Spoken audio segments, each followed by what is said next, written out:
నమస్కారం అండి. నా పేరు కాశీనాథుడు శ్రీనివాసరావు. నేను ఒక యాంఫీ రిజిస్టర్డ్ మ్యూచువల్ ఫండ్ డిస్ట్రిబ్యూటర్ని. మ్యూచువల్ ఫండ్స్ విషయానికొస్తే ఎన్ఏవి ఎంత అనేది చాలామంది అడుగుతుంటారు. నేను వాళ్ళకి కొంచెం దాన్నేమంటారు, మొరటుగా అంటారా? లేతే సింపుల్ వేలో చెప్పడం అంటారా నాకు తెలీదు కానీ, ఎన్ఏవి అనేది మనకు అప్రస్తుతం అని చెప్తానండి.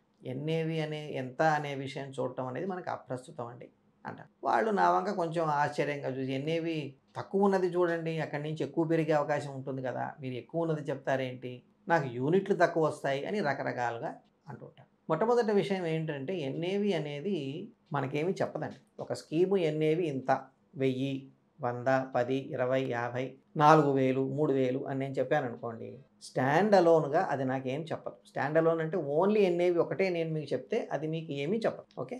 సో ఎన్ఏవి అనేది ఎందుకు? ఇది స్టాండర్డైజేషన్ కోసం వాడేది. స్టాండర్డైజేషన్ అంటే ఏమిటి అంటే, ఇప్పుడు ఎవరు ఏ స్కీమ్లో ఎంటర్ అయినా బయటకు వచ్చినా రకరకాల టైం పీరియడ్స్లో వాళ్ళు ఎంటర్ అవుతుంటారు.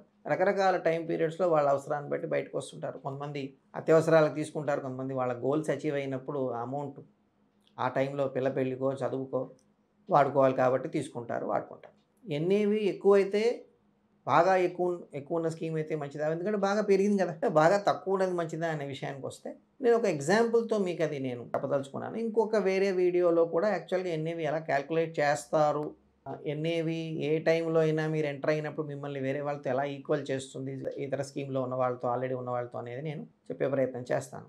ఒక ఎగ్జాంపుల్ తీసుకుందామండి.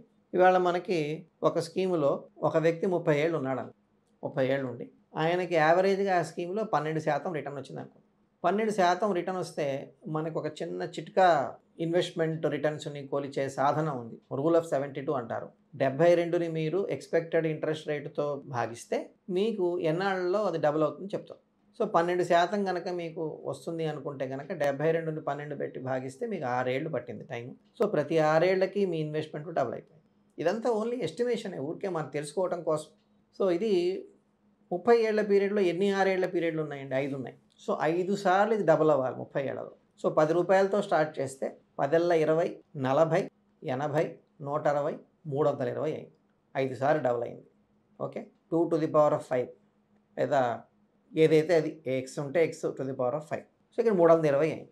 ఇంకొక పక్కన ఉన్న స్కీములో ఒక ఆయనకి ఏంటంటే, ఆయనకి ఎన్ఏవి తక్కువ ఉన్న స్కీములే కొనుక్కుంటారు. ఇదే 30 ఏళ్ళు ఆయన కూడా ఉన్నాడు. ఓకే.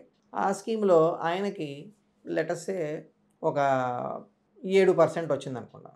7% వస్తే ప్రతి 10 ఏళ్ళకి డబుల్ అవుతుంది రఫ్గా. ఇక్కడ మనం ఖచ్చితంగా ఇది పర్ఫెక్ట్గా చేయాలని ఏం కాదు, మనకి ఐడియా కోసం. సో 72ని 7 పెట్టి భాగిస్తే ప్రతి 10 ఏళ్ళకి డబుల్ అవుతుంది. ఓకే.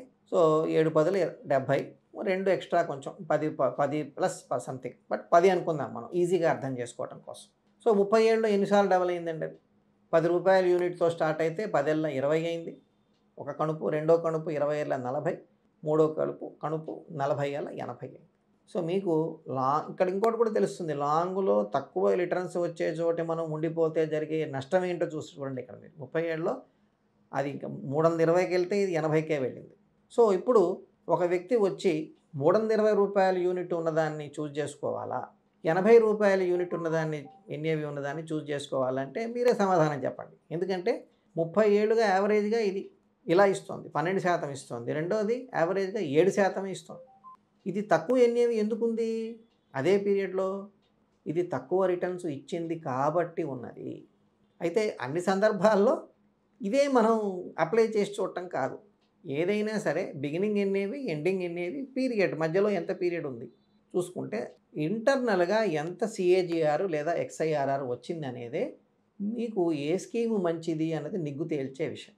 అది స్వల్పకాలానికి కూడా కాదు, కనీస పక్షం 5 6 ఏళ్ళు 10 ఏళ్ళు ఆ పీరియడ్కి మనం చూసుకోవాలి. ఇంకా చాలా పారామీటర్స్ ఉన్నాయి, ఇక్కడికే ఎండ్ అవ్వదు. ఆ ఫండ్ మేనేజర్ ఎవరైతే ఉన్నారో ఆయనే ఉన్నారా లేదా, లేదా కొత్తగా వచ్చిన ఫండ్ మేనేజర్ ఎక్స్పీరియన్స్డ్ ఫండ్ మేనేజరా, కంపెనీకి ప్రాసెస్లు ఎలా ఉన్నాయి, ఆ స్కీమ్ యొక్క ఆబ్జెక్టివ్ అలాగే ఉందా, మారిందా, ఇంకా చాలా చాలా ఉన్నాయి. సో ఇవన్నీ చూసుకుంటే కానీ మనకి తెలియదు. సో ఎన్ఏవి ఇక్కడ ప్రూవ్ అయిపోయింది కదా.